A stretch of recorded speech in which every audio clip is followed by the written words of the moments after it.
Hello, collective.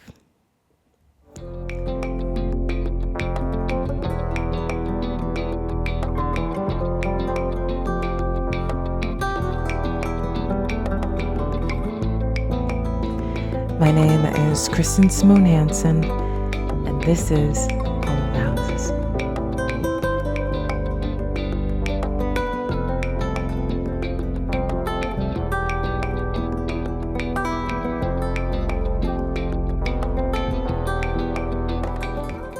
All right, so collective. Hi, I'm Kristen. Kristen, and I'm a healer.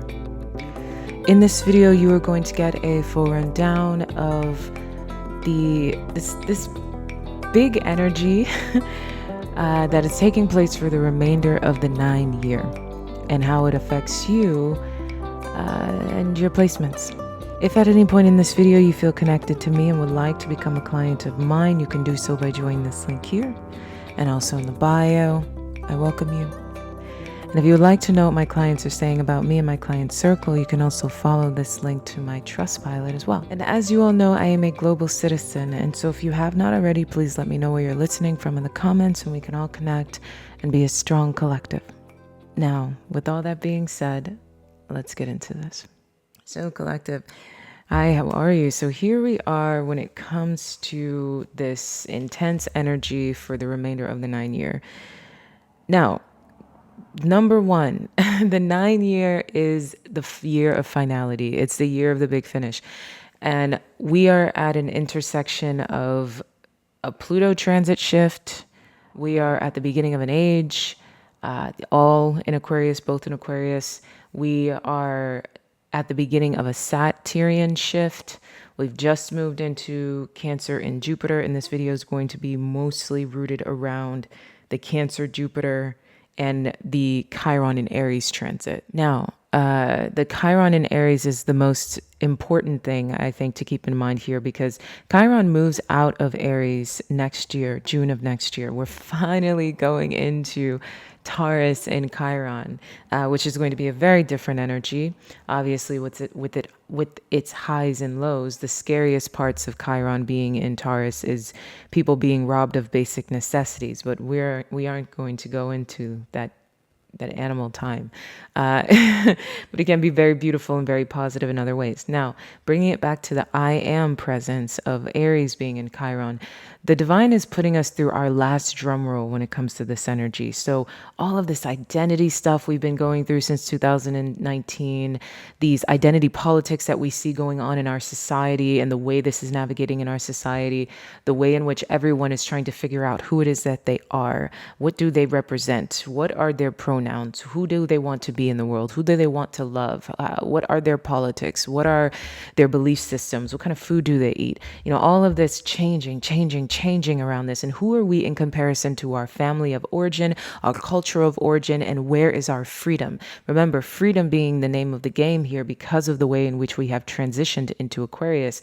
And where Aquarius is, Aries is very, very comfortable in Aquarius. The two sextile quite beautifully and really love one another. The Aries is excited with Aquarius's way of thinking, and Aquarius is always elated with Aries's way of taking those ideas and creating an identity out of them. And that's pretty much what's happening with all of us on our own internal intuitive level, basically. Now, this drumroll time period of us leading into the Taurus and Chiron has us being led out of it with the Aries Saturn and the Aries Neptune really putting in the groundwork to get us out of the wound of Aries Chiron, and the Jupiter in Cancer coming in as another cardinal energy, saying that we can find ourselves finally being able to find our tribe. We can finally feel at home. We can finally feel like we know who we are. We're no longer fighting for who it is who we are. We're no longer, bucking elbows at people saying, this is who I am and this is who I'm not. This is what I stand for and this is what I don't stand for. It's us finally being at the tail end of this identity politics war, basically, and it's being nurtured through the beauty of Cancer and Gemini. Cancer and Gemini, Jupiter and Gemini. expanding us and showing us that other people want to pour into us as we are as well. So for those of you who have gone no contact with your family, you're finding family in other places. For those of you who have ended relationships, you're finding relationships where people accept you fully for who it is that you really are, who it is that you want to be. On another side, in terms of the shadow, if you have put out a false narrative or a false identity, or have seen other people put out a false identity or a false narrative, especially one of victimization, especially around the Saturn in Pisces transit in particular, the victim was able to triumph. You know, the person who was always the victim in a situation was able to triumph and put out a false identity. If you have seen that, that false identity is coming to a tumble. So we're seeing a lot of people in society fall if they were false, and the rise of authenticity, the rise of truth in that way, which is very nice. So this is, and again, people wanting to support those who are authentic, support those who are true, honest leaders, those who are strong and yet still kind in that way, those who can stand alone and still make us feel connected, still make us feel warm in ourselves, which is very beautiful. I love this energy in particular. And it's, again, a beautiful end to the 9-year. And the 9-year is ending major chapters, not just of the last 10 years, but like I said, an entire lifetime for every single one of us that is alive, because we are moving out of we've moved out of the Piscean age, out of the Capricorn Pluto. It's a major shift in an entire life force, an entire life narrative, which is why it feels like everything is changing at such a rapid rate.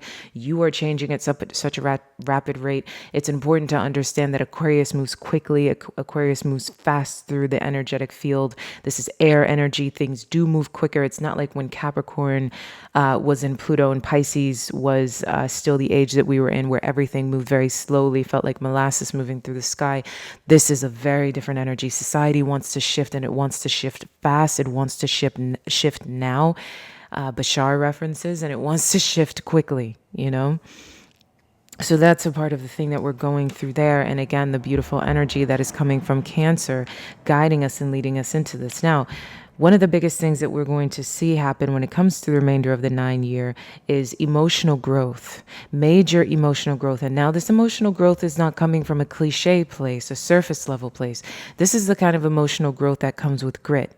This is the kind of emotional growth that says that you need to believe in your ability to grow, even if it feels uncomfortable, even if it feels scary, even if it's something you have to step out on courage to do. This is the kind of emotional growth that comes from courage, that comes from believing in oneself, despite what it is that's in front of you, despite what it is that you may fear. This is of stepping out on courage, having faith within your own ability to grow and expand emotionally, internally, and to be nurtured all the while doing it. This can see you loving people that you may have been afraid to love previously. This could see you loving yourself radically, deciding to face especially family issues with a deeper sense of self, with a deeper sense of personal ground, and standing for yourself, standing within yourself, owning yourself in that way. Also, a lot of emotional growth when it comes to patterns, intergenerational patterns, things that have positioned you in ways that did not serve you previously. Now, from there, we're also seeing more transformation in terms of our abundance tied to our comfort.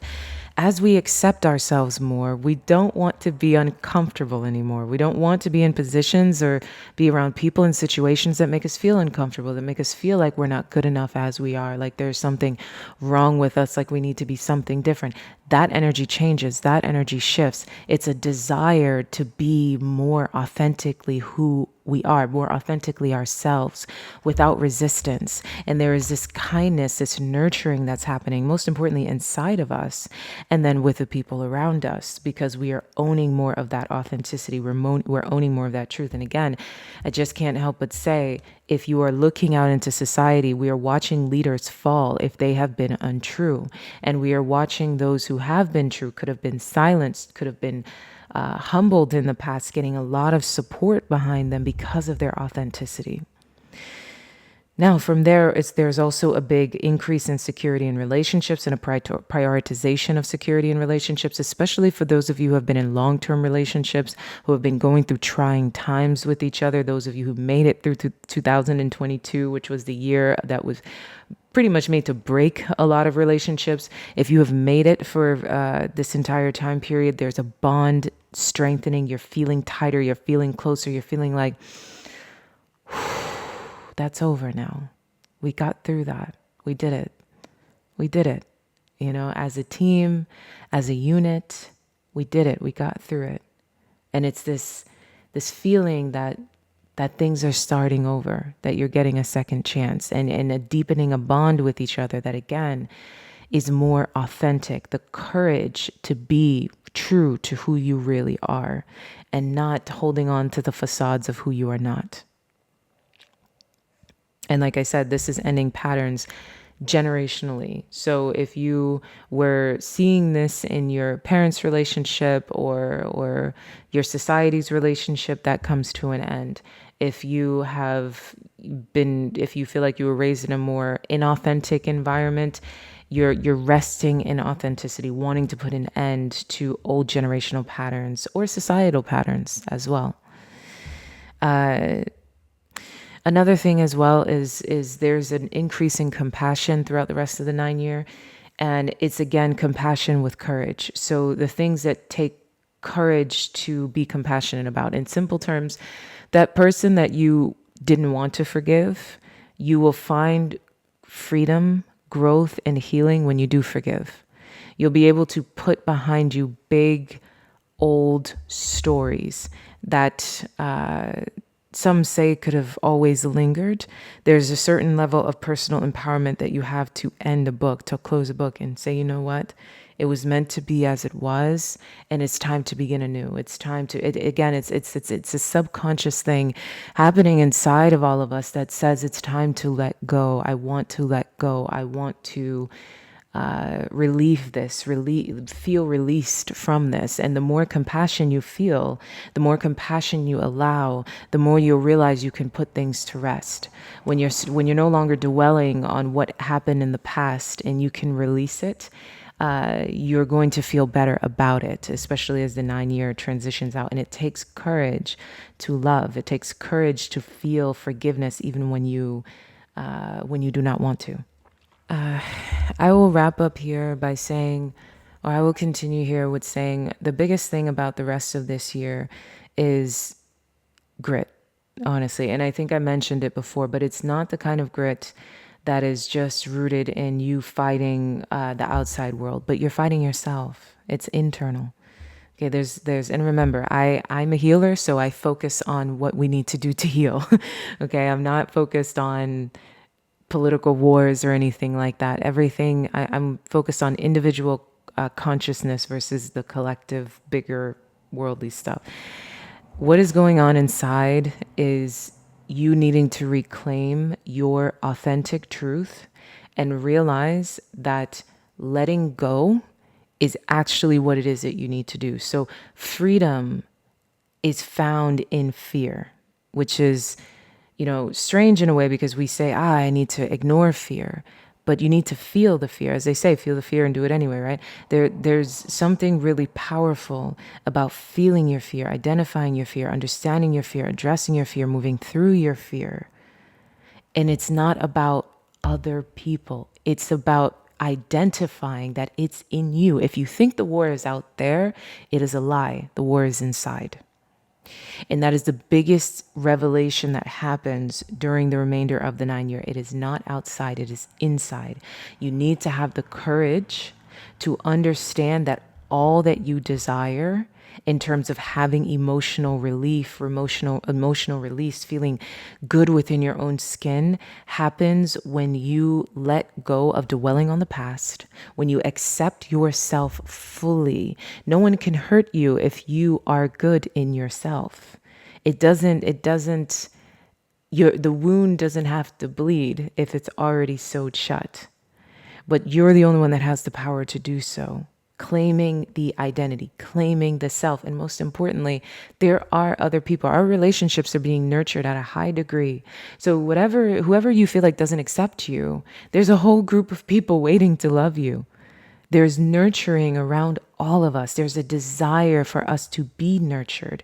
If you are being authentic, there is nurturing available for you. But if you're being inauthentic, if you're lying, if you're putting on a false facade, if you're putting on a false narrative, if anything you do that is false will fall. Okay? That is the 9-year. Anything you do that is false will fall, because the divine is trying to get us to do it the Aries way, to let go of the Aries in Chiron, to lead Aries out of Chiron in a kind way, to kiss Aries out of Chiron, because everyone knows, Aries in Chiron, Aries is Chiron. Chiron is the wounded healer. It is Aries. It's comfortable in Chiron. It's time to kiss Aries away, to kiss it and say goodbye, and lend it away in a kind way, and say thank you for all that you did to teach me about who I really am. Thank you for all that you did to tell me that I'm good exactly as I am. Thank you for showing me that authenticity wins. Thank you for showing me that I was fine the entire time exactly as I was. Thank you for I'm sorry, but for showing me that people who were inauthentic, or people that were being false or fake, fell, that they fell from grace. And like I said, we're seeing that all around us in our interpersonal relationships and in society relationships. You need to focus on what is real. If you are not being real, you will feel it. Okay? What is false will fall. So align with what is true. Feel the fear of being who you really are and push past it. Push past it, because you will expand in your relationships. I'm sorry, I'm stuttering a lot through this video, but I'm still finding myself on this channel, like I said. But you will expand through this revelation. We are expanding through this revelation. Okay, so I love you so very, very much, collective. And like I said, if you want to work with me and get a deeper understanding of this energy for you in specific, and understand how these transits are moving through you, and really to break out of the trap of your soul that is afraid to really break the ceiling of what it is that you fear right now, that link can be found in the bio. Okay? I love you.